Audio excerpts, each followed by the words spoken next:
If your hair is breaking, thinning, or just refuses to grow, your diet is probably the problem. These 7 foods are scientifically proven to help your hair grow longer, faster, thicker, stronger, and healthier.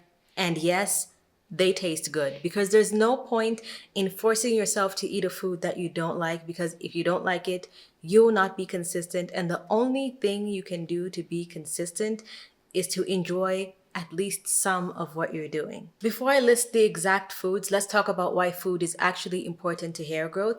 And this is the main reason. Our hair is mostly made out of protein in the form of keratin, and so we need to eat protein-rich foods and foods that help build the blocks and help us metabolize protein so that it can actually go to our hair shaft. Another thing is that our hair is not a vital organ, which means if you're only getting just enough of these ingredients for you to survive, your hair is most likely getting very little to nothing. And that's why with a lot of people that get sick, or even people that are going on Ozempic or these drastic weight loss drugs where your body is losing a lot of fat and muscle and everything very quickly, hair is one of the first things to start shedding, looking dry and brittle. And if you've just been getting by with a terrible diet for a long time, your hair might be fine, but not as well as it could be doing because you don't have enough extra nutrients to go to your hair. Our hair growth is also tied to nutrient delivery, which means you need to have enough blood and enough blood flow for it to go to your scalp and the rest of your body,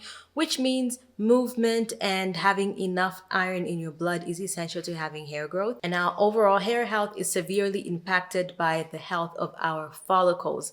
If your follicle is not healthy, the entire hair shaft will also not be healthy, and diet directly impacts that.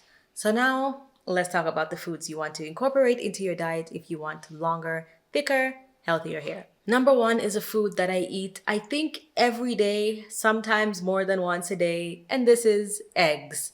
Eggs are amazing for hair growth because one of the most amazing hair growth ingredients that they contain is biotin. So before you rush for a biotin supplement, try and just add a couple more eggs into your diet. Eggs have protein and biotin, which are essential for building the keratin, which is in our hair shaft. And whether you're eating eggs at breakfast, lunch, incorporating them in some kind of meal, they will make a drastic difference, and they are cheap, easily accessible, and most people eat eggs or find a way to eat eggs. Even if you don't like the taste of a plain egg, you can find a way to incorporate it into your food, and it will help you with your hair growth. Another tip, I'm emphasizing this because I know that skinny talk is very popular right now and a lot of people are on diets or watching their weight or on a health journey right now. So we are all like, cutting calories and focusing. I just wanted to clarify that the biotin is in the yolk, so you do want to eat the yolk of the egg. The second food that will help your hair grow is spinach. Spinach contains iron and folate, which are also essential for hair growth.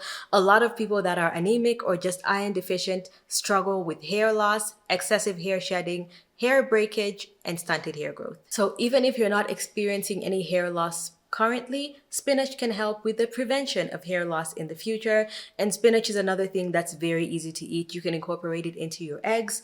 You can just throw it into a smoothie. You can have it with any other kind of meal. It doesn't have a very strong taste, and it's also pretty easily accessible and something that you can easily incorporate into your diet. An extra tip when you're having spinach is to pair it with vitamin C, because vitamin C actually helps with the absorption of iron. So you can find vitamin C in bell peppers, in fruits like oranges, in lemon, and these are of course easy to add to your diet as well. You don't have to have it at the exact same time, but it's so easy to just do like lemon water, have a little bit of orange after your lunch, and just incorporate it like this. And you notice that while supplements are good if you are lacking or if you can't get enough of them in your diet, they are supplements for a reason. They are supplementing your diet just because you are not able to get it on this specific day. So always aim to get these nutrients directly from your food first. And then if you can't, you're unable to, or you just haven't managed to for whatever reason, like the fruits and veg that you like are not in season at the time, then you can look into supplements. Our next food is one of my favorites that I try to eat at least once a week, and this is salmon. Salmon is high in omega-3s and vitamin D. The reason why this really helps with your hair growth is because it reduces inflammation at the follicle. And like I mentioned at the beginning, if you have a damaged or unhealthy follicle, your entire hair shaft is also going to be unhealthy. It also improves your hair density, which just improves the overall look and health of your hair. And vitamin D is one of those vitamins that for the longest time I didn't know affects hair growth, but there's a time when I really wasn't going outside because I think this was during the pandemic. I just wasn't getting enough sun and I was feeling extremely tired and nothing I could do was helping. And even when I went to the hospital for a checkup, it just showed that everything was fine. But I decided to take vitamin D supplements just because I wasn't going outside enough. And I noticed that I had a lot more energy and I noticed significant results in my hair growth and just my overall hair health. And then I did a little bit of research and found out that actually vitamin D is very vital to hair growth. And I found a study by a doctor. I can't remember what his name is, but if I find the study, I will link it in the description box below. Anyway, there was a study by this doctor where this man who was balding went to him and asked for any kind of help for hair growth. And he said that he was experiencing severe male pattern balding. And it was sort of from the crown of his head going outwards. But then when the doctor examined him, he looked at his hair and noticed that it wasn't just focused on the crown. He was actually losing hair evenly all across his head, which is not typical with male pattern balding. It usually happens like in the corners of the hairline, in the center of the head, and a lot of the hair growth is going to be focused in one specific spot or area. But this guy was actually losing hair pretty evenly all over his head. So he decided to check his vitamin D levels, and it turned out that the regular level is supposed to be something like, I don't know, 300 units or 1,000 units.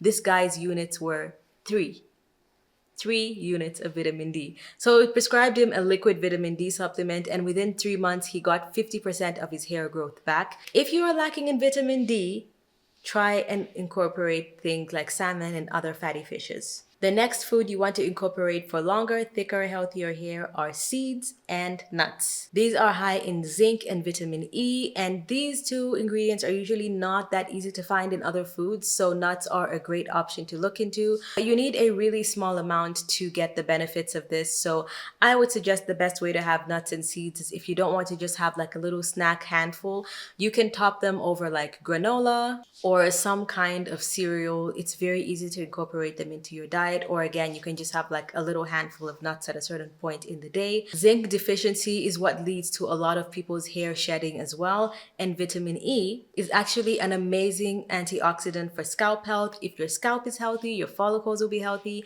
And if everything at the scalp is healthy, you have a higher chance of having your entire hair shaft be healthy as well. The fifth food is sweet potatoes, and sweet potatoes are high in beta carotene, which is a form of vitamin A. This is what people call eating your tretinoin, eating your retinol.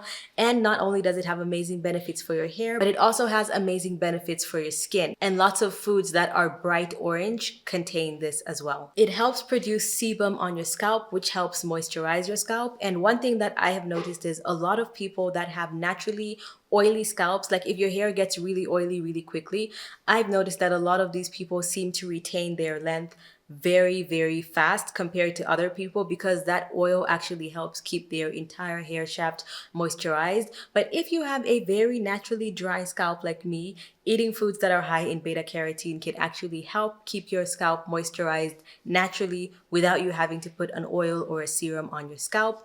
Other foods that are high in this are carrots. I'm more of a regular potato kind of person. I don't know who the PR team for sweet potatoes is, but they have overtaken everything and they make it seem like sweet potatoes are so much better than regular like Irish potatoes. The truth is actually they just have different nutrients. It doesn't mean that one is better than the other. It just means that they're different. Like this one has more fiber. So for me, the way I like to eat it is to eat like a regular potato with some steamed carrots on the side. And that's how I personally like to get my beta carotene. And the reason why I gave this example is because if you don't eat any of the foods that I'm mentioning in this video, it doesn't mean, oops, too bad, you have no way of getting this nutrient. You can just find another food that has this nutrient. I am also a picky eater, so the fact that I can eat most of the foods on this list is also a great sign for other picky eaters out there. Also, adding a little bit of olive oil to your carrots or the potato is also great for better absorption. The sixth food is berries, and berries are amazing because they are high in vitamin C and other antioxidants and they are usually pretty easily accessible. You just need to find which berry is in season at the time. Also, if you are in a calorie deficit, they are very low in calories. Now, the reason why they are also amazing is because they are great at collagen production and boosting collagen production. Collagen is one of those things that is amazing for our hair, skin, and nails. And if you want longer hair, you do want a lot of collagen, and berries will help that. And also, like I mentioned before, because it also contains vitamin C, it will help in the absorption of the iron from the meats and fish and whatever other foods that you are consuming, like spinach as well. So if you want to have like a hair growth powerhouse, you can make a smoothie that contains berries, spinach, some almonds or flax seeds, and that will give you a whole bunch of these ingredients in one drink. I unfortunately do not do smoothies because, like I said, I'm a picky eater. I do not like the texture of a smoothie, so you will never catch me eating a smoothie. Maybe I can try like a smoothie bowl if it's thicker, kind of like a yogurt parfait type of consistency. But if you're not a smoothie person, you could do an omelet. The next thing is a great option for vegans, vegetarians, and also people that just want some variety and something easy to add to your diet. And this is beans and lentils. They are high in protein, high in fiber, and also high in iron, which are all essential for hair growth. This supports the strength of our follicles and our hair strands, and it is also easy to incorporate into our diets. If you're having like rice and chicken or whatever, you can just throw a handful of beans into the rice. You can meal prep it, so you can just cook a bunch of beans in advance. You can freeze it and then just add them to your meals as the week goes on. And it can also make a great impact when it comes to your hair growth. And always remember that you don't have to eat all these foods every single day. Just try and incorporate quite a few of them every single week. Just because you can get a source of something from one food doesn't mean it won't be beneficial if you get it from another food. So like if you eat a lot of high protein from chicken and beef and fish, as they say, the more colorful your plate is, the healthier it is for you. Getting it from different sources and varieties is just healthy and beneficial for your overall health, not just your hair growth. Now, as a bonus, here are some foods that you should avoid if you want longer, thicker, fuller, and healthier hair. Number one is the one that we are all the most addicted to, and this is sugar. I'm not saying quit sugar. Of course, you can get sugar from your fruits, your berries, any other naturally sweet fruits, honey, but also just reduce your consumption. Cookies, brownies, excess sugars on everything, drinks. Just try and reduce the amount of sugars because they can prevent the absorption of all the nutrients that you need. Sugar usually also increases inflammation all over our bodies, including our scalp and our follicles. Also avoid excess dairy and greasy foods, lots of deep fried foods, lots of unnecessary cheeses and milks. Of course, you can find a place for all this in your diet, but anything in excess is just not a good idea, especially when it's sugary and fatty foods, which usually sugary and fatty foods are placed together, but you can have something that's fatty like fried chicken that is not sugary at the same time. And this can throw off the balance of your hormones, and hormonal fluctuations are one of the things that really affect our hair growth. People with thyroid issues, PCOS, usually have issues with thinning hair as well. And adding excess dairy and greasy foods to your diet can actually make that so much worse. Another thing that is very important to talk about right now, while everyone is on skinny talk and on a diet and getting snatched and wanting Ozempic allegations or actually being on Ozempic, you need carbs. Your hair, your follicles need energy to grow, and a lot of that comes from carbs. If you severely cut down your carbs or completely remove them from your diet, you can actually experience stunted hair growth or hair shedding and hair loss because your hair has no energy to grow without those carbs. So while I'm saying avoid sugars, avoid this, I'm still saying eat healthy carbs. Just remember that balance is key, and what you don't eat matters just as much as what you do eat. The other thing that's going to make a massive difference is to focus on consistency rather than doing everything at once. You don't have to have chicken for breakfast with a side of eggs, and then a sweet potato with salmon for lunch, and then nuts and berries with some yogurt parfait for a snack, and then lentil soup for dinner. Like, you can slowly incorporate this into your diet, and as long as you can be consistent with it, that's when you're going to make a massive difference. If you make all the changes at once and you have 2 really great weeks to the point that you even see a noticeable difference in your hair, and then you don't do anything for the next 2 months because you were overwhelmed, you're not going to see any difference. So slow and steady wins the race. Let me know if you're interested in trying or adding any of these foods to your diet this week. Let me know which one you're excited to add to your diet this week in the comment section below. Hit my face right there to subscribe if you didn't in the beginning. Watch this video right here for something special just for you.